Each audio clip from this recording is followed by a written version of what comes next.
বন্ধুরা আজকে নিরামিষ মাছের ঝাল বানিয়েছি। তো প্রথমে লাইক দিয়ে ভিডিওটা দেখা শুরু করবেন, স্কিপ না করে পুরোটা দেখবেন আমার বিনীত অনুরোধ। বন্ধুরা আজকে বানাচ্ছি নিরামিষ রেসিপি কুমড়ো দিয়ে আর নারকেল দিয়ে, নারকেল কুমড়ো।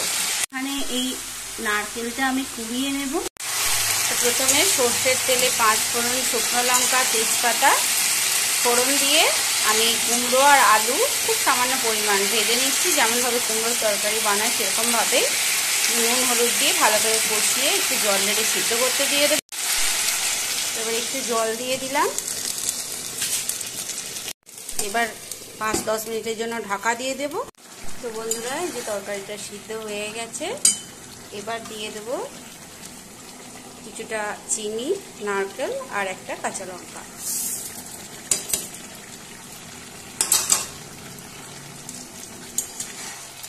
তো বন্ধুরা নারকেলটা দেওয়ার পর খুব ভালোভাবে নাড়াচাড়া করে নিয়েছি। চিনি নারকেল খুব ভালোভাবে মিশে গেছে। নিরামিষ আইটেম বিশেষ করে কুমড়োর তরকারিতে একটু মিষ্টি দিলে খুব ভালোই লাগে খেতে।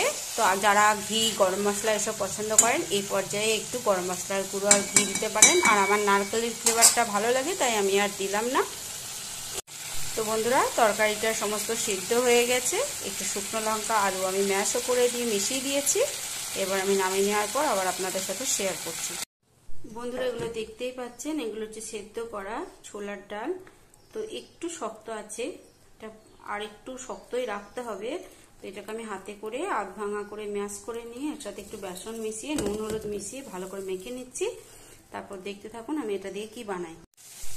তো বন্ধুরা এই যে ভেজে নিয়েছি একটু কড়া করে।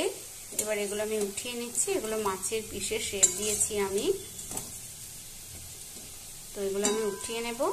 ফোড়নের জন্য কালো জিরে, শুকনো লঙ্কা, কাঁচা লঙ্কা নিয়ে নিয়েছি। মশলাগুলো আমি বাটতে নিয়ে যাচ্ছি। তো পিসির পাটায় পিষে নিয়ে এসে আমি দিয়ে দেব কালো সর্ষে, হলুদ সর্ষে, পোস্ত, শুকনো লঙ্কা আর কাঁচা লঙ্কা। তো বন্ধুরা এবার দিয়ে দেব ফোড়নে কালো জিরে আর কাঁচা লঙ্কাটা। এবার যে সর্ষে, পোস্ত আর শুকনো লঙ্কা, কাঁচা লঙ্কা যে বাটনাটা সেটা আমি দিয়ে দিলাম।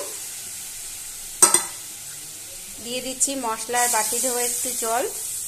তো বন্ধুরা মশলাটা ফুটে উঠেছে। এবার আমি দিয়ে দেব পরিমাণ মতো নুন, মিষ্টি আর হলুদ। নুনটা একটু বুঝে দিতে হবে, কারণ পকোড়াগুলো যখন ভেজেছি তখন ওর মধ্যে আমি নুন হলুদ দিয়েছি। আবারও ভালোভাবে মিশিয়ে নিচ্ছি। এবার এই মাছের পকোড়াগুলো আমি সবই একটা একটা করে সবই দিয়ে দিচ্ছি, ভালোভাবে ফুটিয়ে নিচ্ছি। এভাবে করে গ্যাসের ফ্লেমটা লো টু মিডিয়ামে করে 5-7 মিনিট ফুটিয়ে নিতে হবে। তো নিরামিষের দিনে এভাবে করে মানুষকে তাক লাগিয়ে দেওয়া যেতে পারে। তো খুব সুস্বাদু রেসিপিও তৈরি হবে আর সবাই খুব মজাও পাবে। তো বন্ধুরা ফিরে এলাম 5-7 মিনিট পর। দিয়ে দেবো প্রত্যেকে কিছুটা পরিমাণ কাঁচা সর্ষের তেল।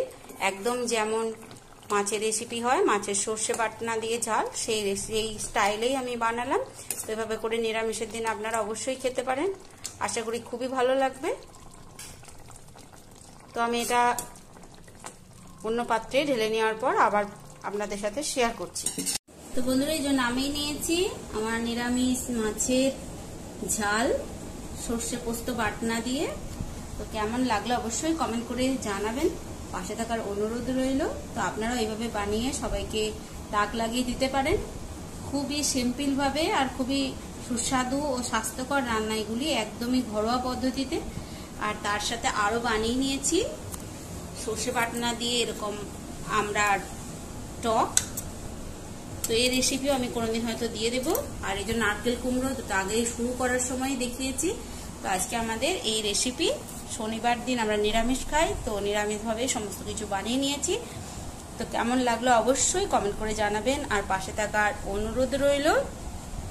তবে আজ এই পর্যন্ত।